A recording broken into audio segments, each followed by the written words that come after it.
Good morning, everyone. My name is Bilal Orfali, and I'm the Sheikh Zayed Chair for Arabic and Islamic Studies and the Chair of the Department of Arabic and Near Eastern Languages at the American University of Beirut. I have the pleasure to moderate this panel featuring three of the best writers on this planet. And the title of the panel is Relationships Under Strain, featuring Clare Mackintosh, Esi Edugyan, and Tayari Jones. I feel a little bit silly introducing these very accomplished authors, but I kind of need to do that. Esi Edugyan is the author of the novels The Second Life of Samuel Tyne, Half-Blood Blues, and Washington Black. I'll be focusing on Washington Black actually today. She won a lot of prizes. It will take me 15 minutes to just name them, but she is a twice winner of the Giller Prize. Clare Mackintosh, with more than 2 million copies of her books sold worldwide, #1 bestseller, Clare Mackintosh is the multi-award winning author. Her novels, I Let You Go, I See You, Let Me Lie, some of her books were translated to Arabic, and all three of her books were selected for the Richard and Judy Book Club. I will be focusing on Clare's latest novel, After the End, which, by the way, spent 7 weeks in the Sunday Times hardback bestseller chart. Tayari Jones is the author of 4 novels, most recently An American Marriage, which I will be focusing on today, was selected for Oprah's Book Club and Barack Obama's Summer Reading List and End of Year Roundup. It won the Women's Prize for Fiction and many, many, many other awards. Please join me in welcoming our 3 authors. Pleasure.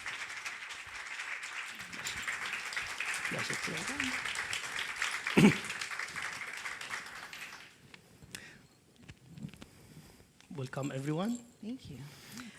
I have a question. I have many questions, but I'll start with a common question. That's what I'm here for. But what strikes me is that all your characters are ordinary people. These stories, or some of these stories, not the historical one, but the other ones, can happen to any of us and can happen suddenly. The novels you recently wrote examine how pressure of culture affects characters' relationships. My question to you is this: can literature help us make the right decisions for us? Life is about decisions. Do you think literature can help us cope with stress in our everyday relations, since this panel is about relations under stress? Please. Good question to start. I'm going to dive in. I think books absolutely can help us make sense of what's going on, both externally and internally. What books enable us to do is to live someone else's life for a bit, to empathize, to walk in their footsteps in a way that is very difficult for us to do otherwise. And that process of following someone else's journey, if it mirrors your own, is very helpful in fathoming out what you should do. And sometimes, even if it's a completely different world, it seems to unlock something inside you that I think is really helpful. Mm. Yeah, I agree. I mean, in some cases, you feel as though you've been given permission, reading somebody else's story and seeing how they've responded to something, and maybe it was in a negative way that made them look terrible, but maybe you have also felt these feelings, and it's sort of, I guess it's very consoling in that sense. And I mean, not that literature is a roadmap, but seeing somebody confronting challenges that either mirror your own, or in some cases, look nothing like your own life. I think that this can inform your own decisions and your own thinking, and this idea of seeing that, you're not alone in the world in facing dire situations. Everybody has things that they're confronting and going through. Tayari, what do you think? I think I've been thinking about this quite a lot lately, and I think it can really go either way because I know a lot of what I read as a young person. I read some really problematic things as a young person that gave me kind of ridiculous ideas about life. Literature is very powerful, so it really depends on what you're reading. It can influence, I think that literature at its best is a subversive force to kind of shake loose some deeply held cultural beliefs that may not be serving you as the person you are. But you can read kind of the wrong things or things from a different point of view and further marginalize yourself. So it really depends on what you're reading, which is why I think that writers must be responsible and search very hard to try to find a truth that is in the direction of a more just, humane, equitable world. Because literature is, you feel in that moment, you're under the sway of the writer. You're under the spell of the writer. And as the writer, you have to be careful what spells you cast. I'm sorry, I would be curious to know what you read as a youth. Oh my good! I used to read these weird as a kid. I used to read these weird kind of teenage romances. They would sell them to us in a box. The box would have like 6 of them, and it'd be like all these like blonde people on them frolicking, and and there were like football players involved and cheerleaders. Like Were I they don't think always that's the same healthy. story, or just with different different names and places? Well, I didn't understand them to be the same story, but that's another thing. You get continued exposure to the same story, and it starts to feel like it makes sense. And like it should be the truth. Yeah, just like if you watch too much television, you can start thinking stupid thoughts. Right, or like this. For me, it helped. Literature helped me understand these subtle emotions that people go through in their lives, right? Like loss and relations and etc. So, Esi, let me start with you. Your protagonist in Washington Black is a slave who became friends with his master. This friendship was never a relation between equals, and it can never be. Why is that? Yeah, I think, well, for those of you who haven't read the novel, it's about an 11-year-old slave boy who gets taken to live in the quarters of his new master's brother, a man called Christopher Wilde, and this man essentially ends up saving his life. He teaches him to read, but mainly to draw and to help him with his scientific endeavors. And then Wash begins to understand that he's extremely gifted and in fact something of a prodigy when it comes to scientific endeavors. And so I think their relationship starts in a very fraught way because Washington is chosen simply because of his size and because he might be great at hauling scientific equipment, and this is what Titch initially sees in him.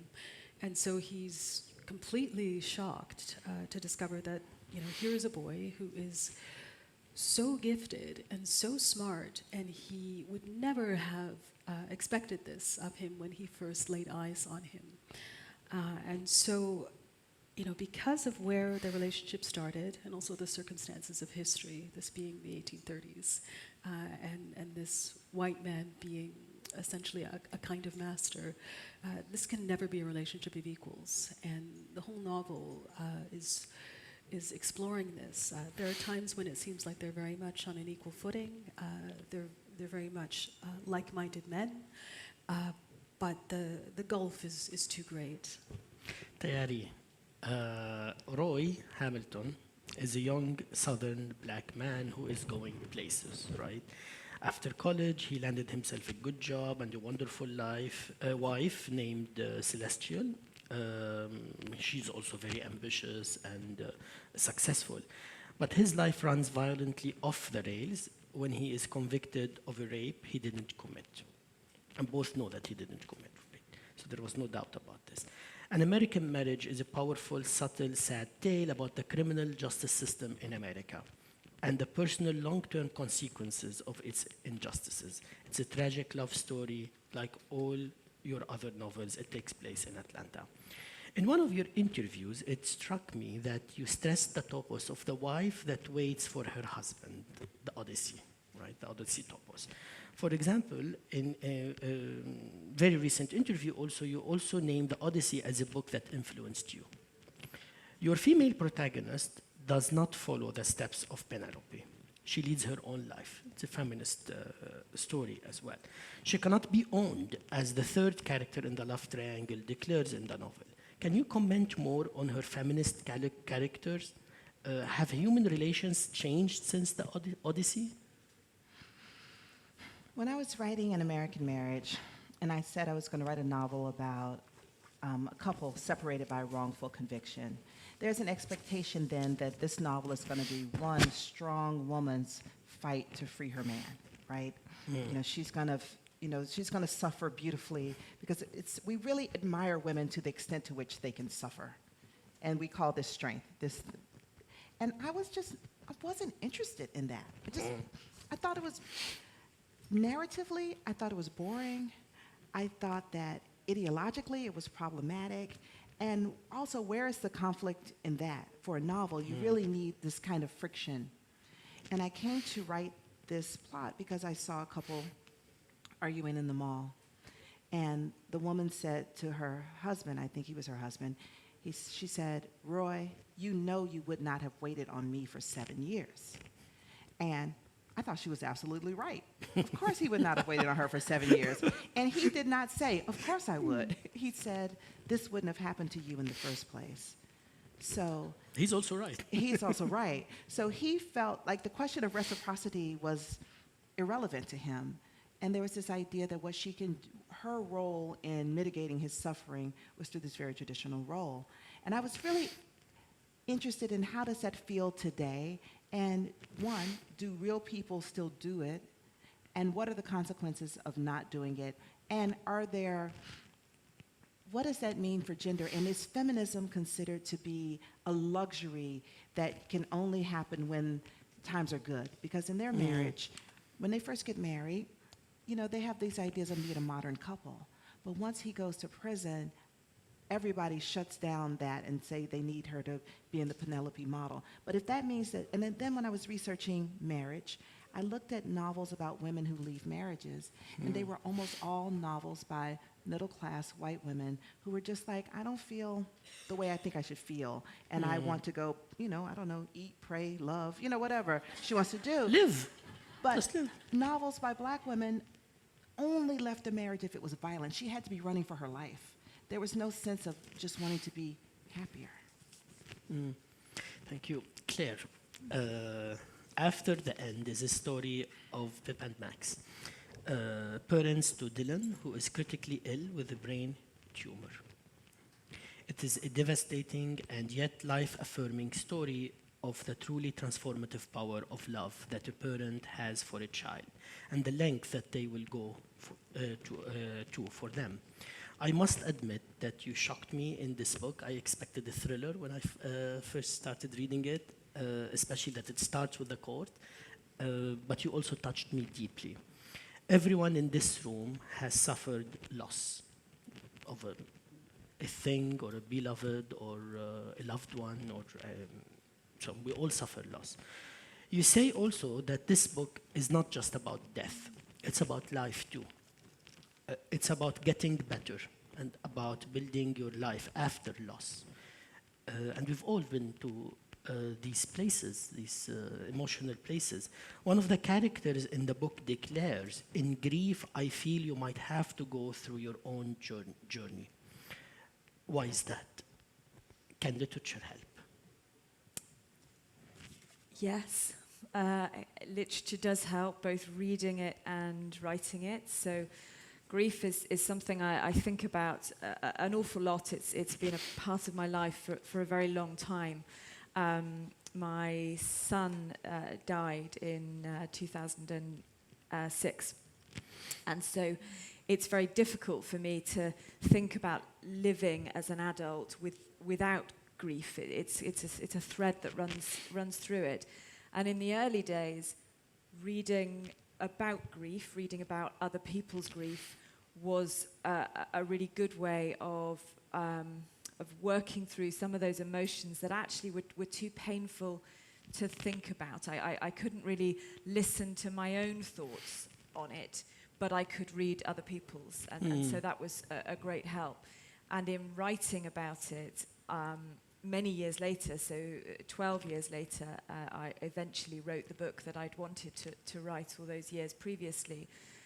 And in order to really do the characters justice and the story justice, and to make the book as authentic as I wanted it to be, so that it really spoke to people, I needed to open that box that I'd shut away inside myself and access those feelings that I'd locked away for 12 years. And the process of doing that, whilst unbearably painful at times, was incredibly cathartic, and I think I probably finally went through that grieving process while I wrote the book. Right, so writing it was difficult, but also not writing it was somehow more difficult, right? Because Maya Angelou says there is no pain like a suppressed story, like a story that haven't been told, right? Absolutely, absolutely. I wanted to write this book when it all happened, when my son died. But actually, I know now that I couldn't have written it, because the very title of the novel, After the End, it's not about the trauma. It's not really about the loss. It's about what happens afterwards. And I remember thinking in 2006 that was it. That was the end of any chance of happiness. It was the end of life as I knew it. And I couldn't see a way forward. I needed those intervening years to realize that I would laugh again, I would run again, I would be happy again, and that there was a whole world ahead of me, because that's exactly the message that one gets from the novel. See, I want to go back to you, and your protagonist escaped to freedom, of course. I like that the novels kind of begins with that, right? Doesn't end with that. One of the themes of the novels, I think, is the meaning of being free, life beyond slavery, notions of freedom, but also the limits of freedom, the limits of being free. How did this past of the protagonist affect his future? I mean, it's enormous for him. It's having been born and raised on a plantation is the thing that sets the trajectory for his whole life. He imagines that, when he is on the plantation before Christopher Wilde arrives, he can't conceive of another life. It's he assumes that his days will look as they've always looked, and that he will likely die prematurely, and through brutal means, and that's just his inheritance. That's how his life is going to be. And so when he's taken away from the plantation and given a chance to live out a kind of freedom, I guess, he is, he doesn't really know how to process this and what to do with this. And when he was on the plantation, he was told by a slave who had known freedom and who came to the plantation from Africa, so she had some notions of what it meant to be a free woman. She had told him that freedom was, a very basic thing. It's, you're physically free, and meaning that you don't have to, you don't have to work if you don't want to work. You don't have to be beholden to others through intimate relationships. These kinds of things. And when she tells him these things, he's very struck by this, because he can't even conceive of even that. But when he goes out into the world, he finds that there are ways in which he is, although he's physically free, he is still very much not mentally free. There are huge barriers that he's working with. He's full of guilt. He's full of rage. He's barely able to process this, and obviously he's full of grief. And he doesn't really understand what it means to be able to make your way in the world as being who he is. And of course, there are ways in which society will never allow him certain liberties. He's just not going to be able to have those. But I think the whole novel is like the process of him working his way towards a kind of psychological freedom. And whether he fully achieves that in the end, I don't know. Beautiful. But he's on the way there. So. Beautiful. Tayari, I was particularly moved by the letters that Celestial and Roy exchanged while he was in the prison. I think this is my favorite part of the book. They offer a snapshot of Celestial and Roy's changing feelings, expressed directly to each other, without the need to perform their relationship to others. The truth of their fading affections becomes evident in their words. Do you think this is inevitable in relations? Do I think that is inevitable that if one person is in prison, the Right. relationship will fade? I think it depends on the personality of the people. I mean, there are people who marry people who are in Right. prison because, they say that if you marry a man in prison, you always know where he is. And, there are people who enjoy that dynamic. Yeah. But for this particular couple, she's ambitious, she's living her life, and he is far away. I mean, there's a moment near the end of the book when she's telling someone her problems, and the guy says, prison is hard, but distance and time is the hardest thing. That it is unreasonable to expect people to be able to conduct a marriage when they can't see each other, when they can't spend time. We make this seem like of course you can do it, but if she says marriage is not just about your heart, it's about sharing your life, and they are not sharing their lives. And that it's a challenge, and I just feel like it's unreasonable to expect ordinary people to be able to meet this. There's a moment when Celestial's saying when she was growing up, her mother and father would say to her, when you're black, you have to work twice as hard to get half as much. Like, I always grew up hearing that. You have to work twice as hard to get half as much. And that's true now in their marriage. For her and him to have a marriage, which all kinds of random people have marriages. Like, you don't have to be special to have a marriage. People get married all the time. People stay married all the time. Ordinary people. But for them to stay married, they would have to work twice as hard for half as much. I have a related question. There are several strong marriages in the book, right? in American marriage. Roy's parents, Celestial parents, even Andre's father and stepmother, etc. What makes a relation work, in your opinion? I think marriages are about I'm not even married, y'all. No rings. But that said, from my point of view of not being in a marriage, it seems to me that it's about compatibility. It's not who's right and who's wrong, that the people have to want the same thing. Because Roy's parents have a very strong marriage, but they want the same thing. These are two people who have completely dedicated their lives to the care and feeding of their son. If either one of them wanted something else, it would cause the marriage to go off the rails. But they're not particularly ambitious. They just want to raise their family, which is fine because they want the same thing. And I find that that's really the key. It's not about this person has the right idea, this person has the wrong idea. They just have to have the same idea. Claire, I have a related question also on what makes marriages work, right? You stress in the first part of the book the strength of the relation between the couples. At some point, they even said nothing can go wrong, right? Something like that. And as a reader, I kind of guessed what's going to happen, right? Is this inevitable in your opinion? Can marriages survive such an experience of losing a child? Well, mine has. Touch wood so far. Still married.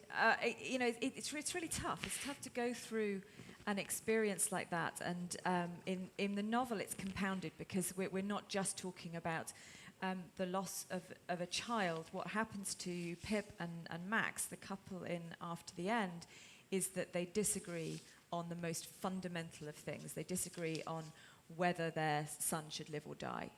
Should they fight for treatment, or should they remove him from intensive care and let him pass away? And it's a decision on which there's no compromise. And when my husband and I had to make that decision, I asked the doctor what would happen if we didn't agree, because like most marriages, we disagreed on all sorts of things, and they never mattered before. And the doctor paused for the longest time, and she said, "You have to, because the alternative is unthinkable." And so the novel's about the unthinkable. And we see what happens to that marriage in different scenarios. People, you mentioned earlier how in the novel it says that grief is a journey, and we all travel that journey in different ways. You probably all know about the steps to grieving. You know, people go through denial and anger, and those steps can be different lengths, and so you fall out of sync.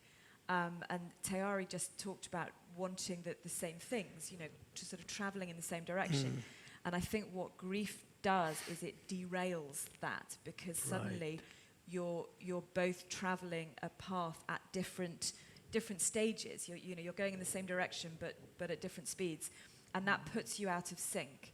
And so what you have to do is either part ways, or you need to work out how you can kind of wait for the other person to get to the next stage of the journey, because eventually you do catch up with each other, I think. And certainly that's been my experience. I have another question for you. So I got interested in Layla, right, Dylan's doctor.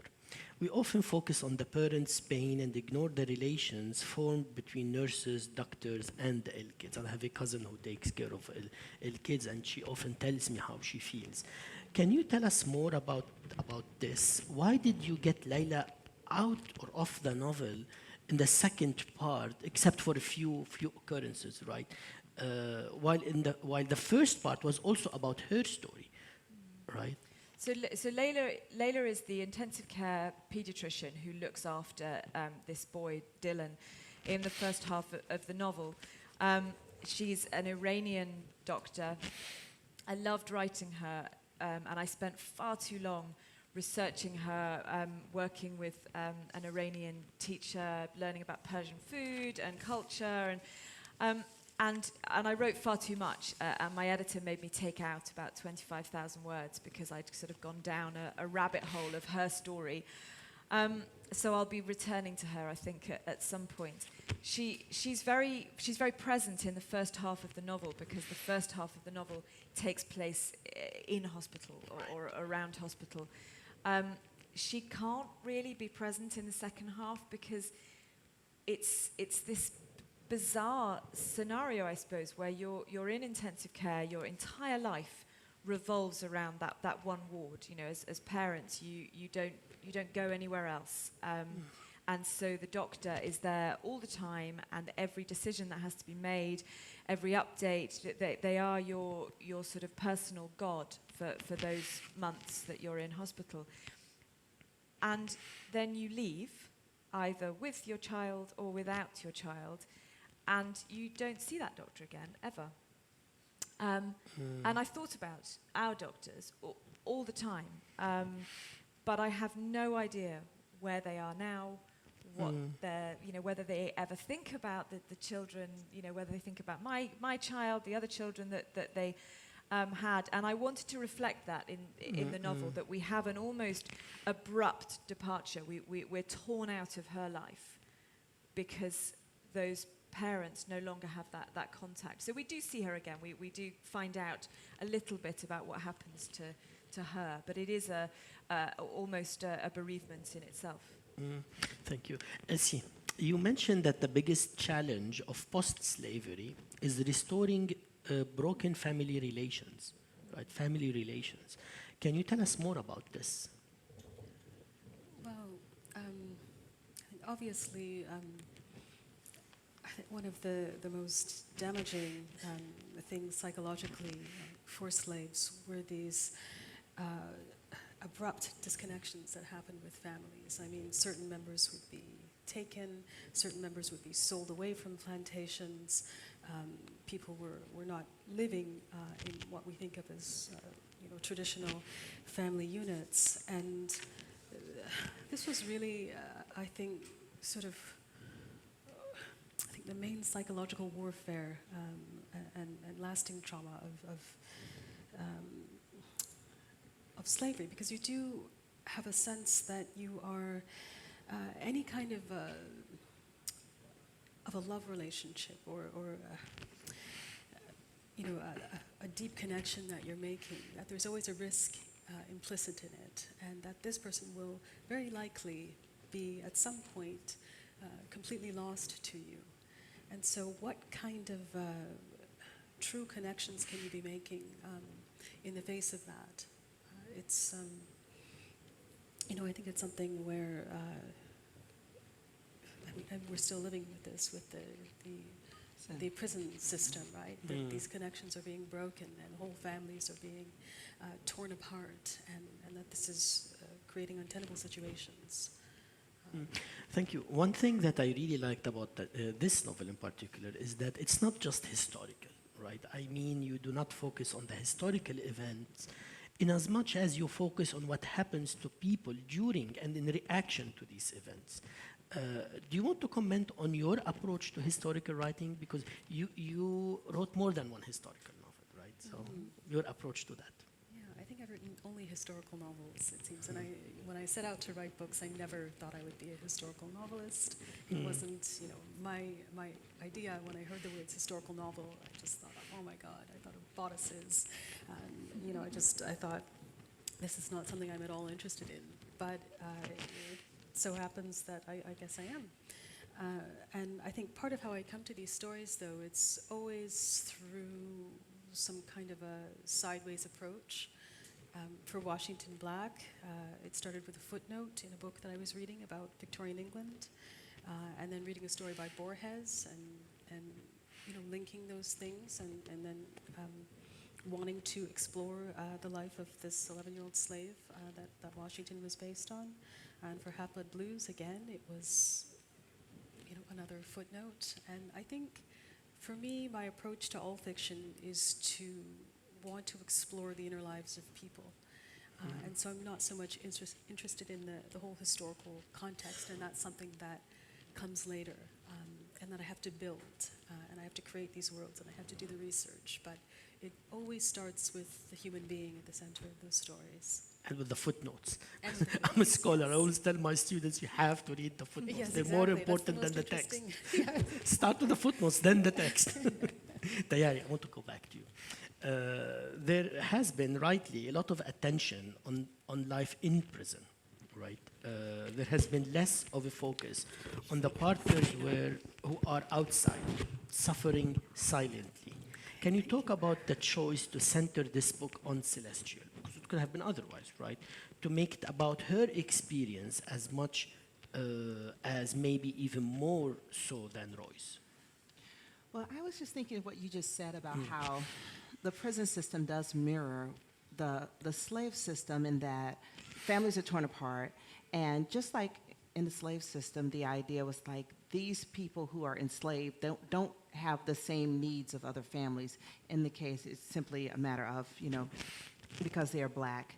And in the prison system, there's a sense that you can do whatever you want to people in prison because they have done bad things, whatever it is, and they are exempt from the rules of society. And in prisons, people work for pennies an hour, and they make products that we use. And in the U.S., there's a lot of private prisons. So, I didn't realize that the car wash place down the street from where I live, the men who work in the car wash are prisoners. And they're making pennies an hour. So then the car wash is very profitable because they don't have to pay for labor. And we have a word for when there's labor you don't have to pay for. We call that slavery. But it happens right there. This is in Atlanta, Georgia, a major city in Atlanta. So this idea of families being torn apart, every time someone is in prison, that is a family separation. That if you take a child's parent away, whether or not that child's parent has done something bad or that child's mother has done something that's illegal, that's still a child without a parent. And that ripples out throughout the society. When I was writing An American Marriage, I was really interested in the collateral effects on this particular marriage, but also what does it mean that we live in a society, particularly in the U.S., where prison is just a part of the world because they call it mass incarceration for a reason. It happens to so many people. And I think of myself, I'm a professor at a major university, and sometimes I sit in a faculty meeting and I think, I'm the only one here probably who knows how to send money to someone in prison. You know, because if someone in prison, if they want socks, if they want, you know, undershirts, whatever, you have to send the money. And I know how to send money to a prisoner because it's just part of the culture. So that was really interesting to me, and just the way it affects people emotionally. Roy is out of prison by page, I think, 98 in this book, because the prison experience wasn't as important to me as the emotional and familial aftershocks. I look at his mother. His mother is the perfect mother for him because she, like I said, she's dedicated her whole life to her son. And now that he's been in prison, her worst fear, she has the resources for that. But you ask yourself the question of this: had her son not been in prison, is she the best mother? Like, is it good to be obsessed with your child? No, it's not if your child doesn't grow up to be wrongfully incarcerated. But he was. So this is the math she has to do in determining how to raise her son. Does she raise him toward the worst possible case scenario, which I think would leave him with a little bit of a broken wing because all of his needs have always been met because she's anticipating this danger. So what is she to do? What is his wife to do? What is anyone to do when this tragedy can swoop down and take you at any moment? And the research part, because I remember you had a fellowship at Harvard, right, to research criminal law, right, in America. How did you go about the research part of the novel? The research part, I'm not really that great at it. Whenever I'm on a panel with Esi, I always feel a little bad because she's such a superb researcher, and I'm okay, but I'm not great. I did all this research. I learned so much about prison, but it wasn't story for me in the way I needed story. You need an inspiration, right? There were facts. But the thing that helped me most was looking at oral histories. Also, I felt weird, like, because see, you do historical, but since the people I write about are the kind of people that are alive, I didn't feel comfortable going to someone saying, tell me your trauma, you know, for my book. I mean, it's something gross about that. Feels exploitative. Right. So I looked at oral histories because I feel that anyone telling an oral history wants their story to be out there in that way. And I was struck by the fact that men who were wrongfully in prison, you would think that they would spend all their time talking about the fact that I shouldn't be here, I didn't do this, but they were actually more concerned with the welfare of incarcerated people more generally. They didn't separate themselves out, like I'm the good person, this person is the bad person. It was more about the way prison affects everyone. And that was the one detail that really surprised me, because when you're imagining the lives of other people, you think that it would all be about his innocence. But he was just about his humanity and the humanity of those around him. Thank you. And I've promised our panelists to keep 15 minutes for questions and answers, and we can start with that. Okay, I have a lot of questions. 1, 2, 3, 4. Okay, we start. While welcoming the triumvirate to Emirates, I pose a question with regard to the form instead of the content. Firstly, with the very look of the book, I see what is common is the tree in all these three books. And I want to know that how far it is good to decide on the form so that such works transform into a movie which will have a wider audience. Thank you. Very nice question. Form versus content, and do you see your book becoming a movie? I had a lot of questions about when I was writing the book, because it's a very visual book. People would say, well, did you write it with a view to getting a movie made?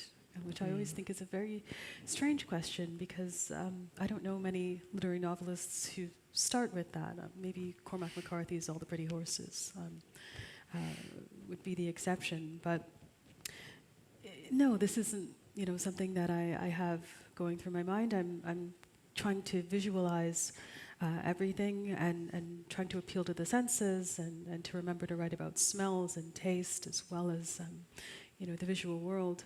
And so the book will be made into a limited TV series, but I won't be the writer on that. And I think everybody should be grateful for that, because I don't have that screenwriter mind, I think, in order to break things down. But I'm curious to see how it will look on the screen. Would you like to comment on this? Firstly, are you a Hollywood producer with a checkbook? Because that might affect how I answer this. No, I mean, like Esi, I didn't write with a view to getting a movie deal. I'm obviously not going to turn that down as and when that happens. But I think what you say about form is very interesting, because form and structure is at the heart of the way I write and my approach. So in all my novels, the thing that I think of first of all is the shape of that novel. And this one in particular has a split narrative. So we follow two alternate realities. Right. We see what would happen if things worked out the way the mother wants, and if things worked out the way the father did. And that would be an interesting structure to translate to film. So it's something that would intrigue me as a viewer as well as a storyteller. So I'm curious to know if you began the novel with that structure, and was it conceived with the idea that you're going to Yeah, go back and so when all this sort of happened to us, do you know the poem by Robert Frost called "A Road Not Taken"? So he's standing in the yellow woods and he's looking at two paths, and he wants to know what's at the end of it so that he can decide which one to take, which is what we all want. And that's the poem that I had in my head throughout. All this awful decision making was wanting to, see the end of my yellow woods, and so that was the inspiration for the structure of the book. Tayari, do you think about form? I after I finish the book, I see what form I've created. I don't know. I feel like the story tells me which way the form should go. As for the movie thing, I was talking with the screenwriter about making this into a movie, and at the time I wanted to participate, because of course one wants to participate. And she said, she was going to have to change the ending, and I was like, oh no. And she said, well, it's because in a movie things have to be visual. And she said that, this is not a spoiler, but the book ends with an epiphany. I'm not going to tell you what it is, but an epiphany. And she said, an epiphany looks like this. This is what someone looks like having an epiphany.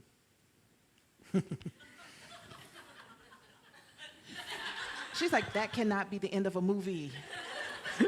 They got to do something. Because, no one wants to watch anyone think. It's also like why I don't like to have movies about writers. Yes. Because it's just like you can't watch someone. Yeah. Go get some coffee.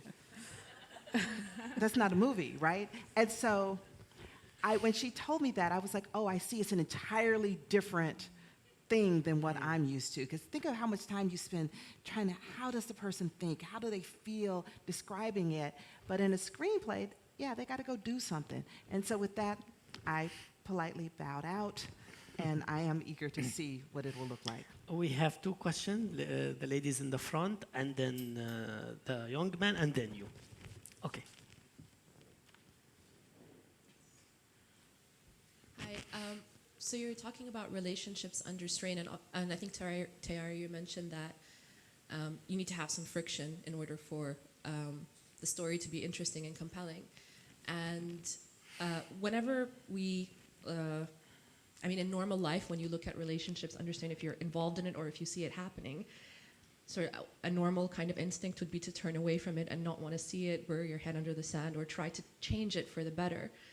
Do you ever find yourself having to struggle to not try to make everything into a happy ending? Maybe this is an immature question, but is it hard to make the characters go through all of the trauma and difficulty that they go through? Well, no, it is difficult because I like the characters and I want the best for them. And as the writer, I can make the best for them. I could make the best for them right now. You know, I could have them win the lottery. I could get him out of jail. I can do whatever I want.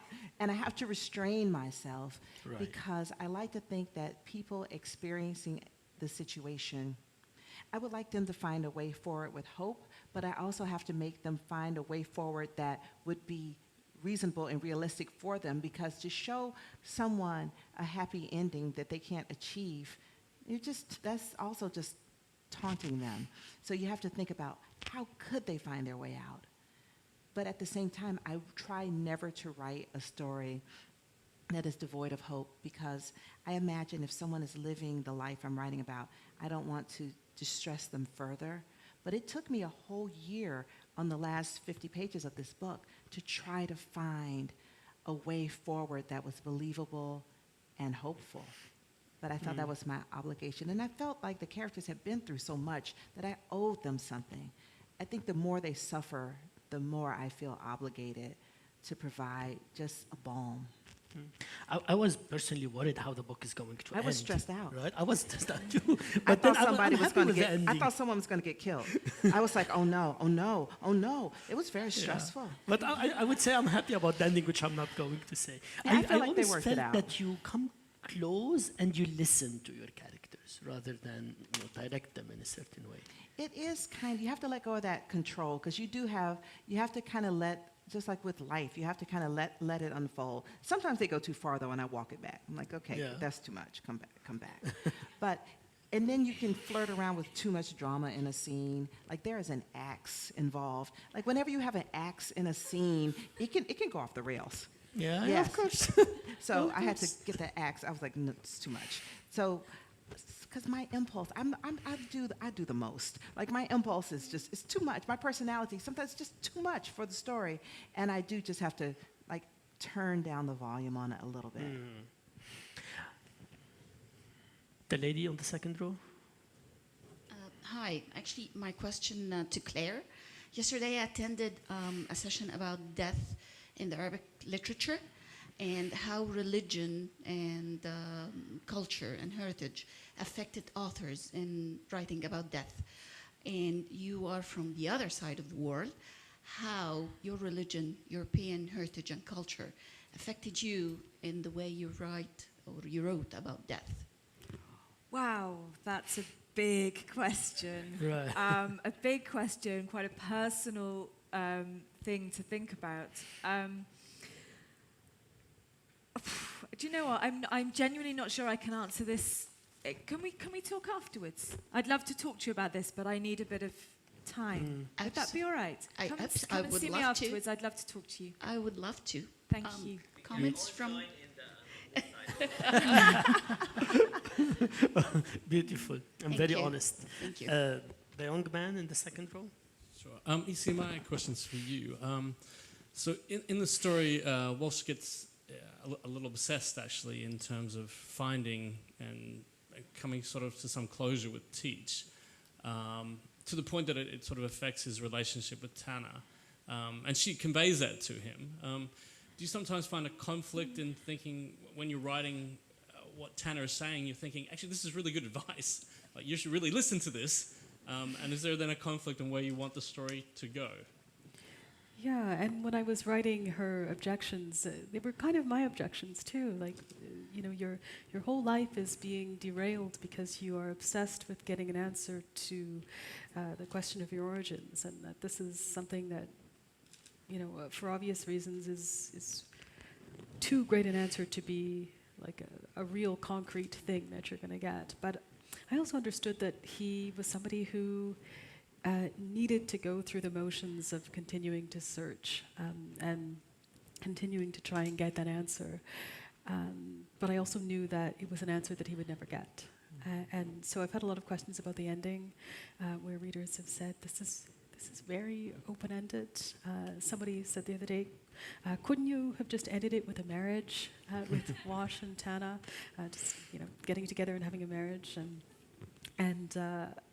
But to me, that would have been very artificial and tacking something on to fit that kind of a happy ending, because this is somebody who has been through so much and who really so many of his I guess his familial connections and the places where he's gone to get a sense of love. These relationships have been severed. He doesn't see Big Kit again, and his only other early source of love was Tidge, and so he has to sort of try and get that answer. And I understood that this would create an ending in which not everything would be answered, but that enough would be answered for him to be able to go on and try and move past it. Beautiful. The last question.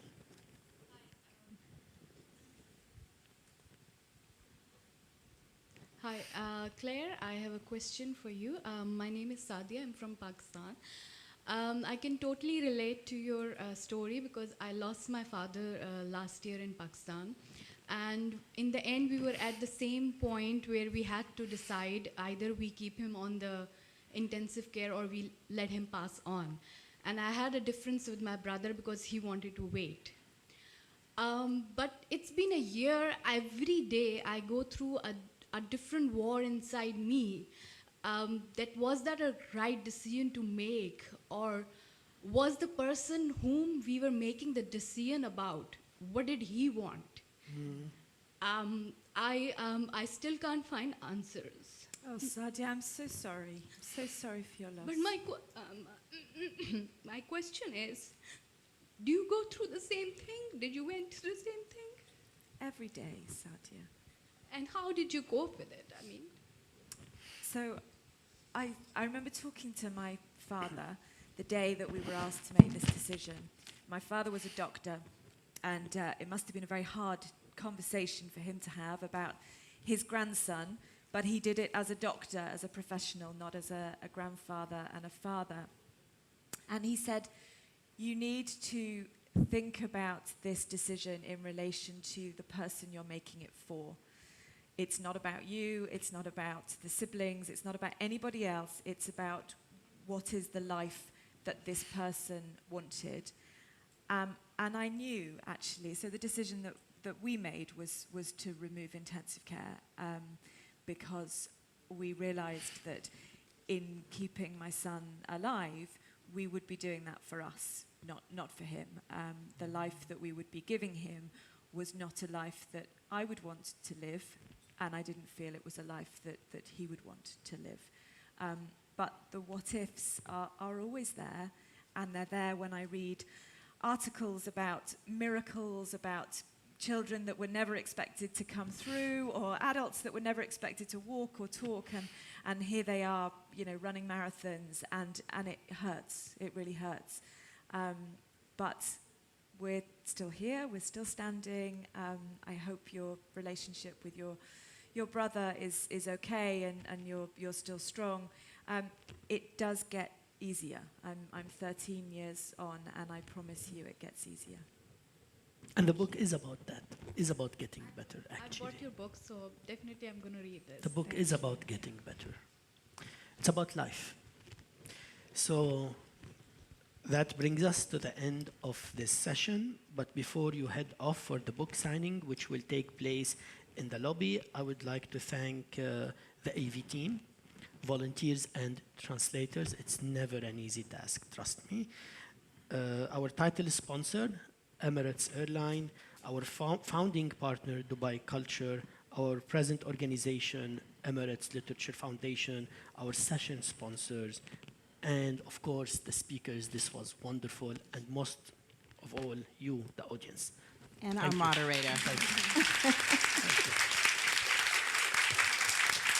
This was a pleasure.